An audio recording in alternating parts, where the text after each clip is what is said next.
ఈ ప్రత్యక్ష గుడారములో మొదటి భాగము ఆవరణములో రెండవ వస్తు ఇత్తడితో చేయబడిన గంగాళం మనం చూడొచ్చు.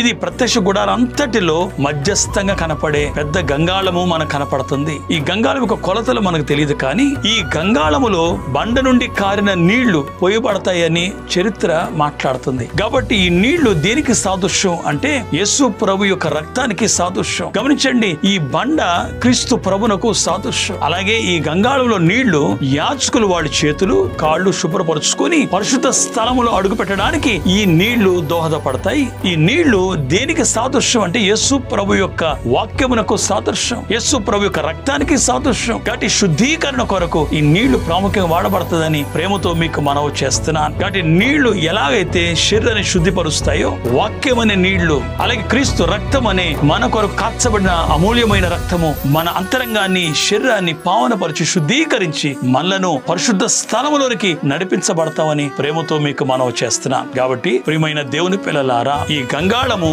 యొక్క ప్రాముఖ్యత మనం అర్థం చేసుకుని క్రీస్తు పొచ్చుకొని శుద్ధీకరణ కలగాలని ప్రేమతో మీకు మనవి చేస్తున్నాను.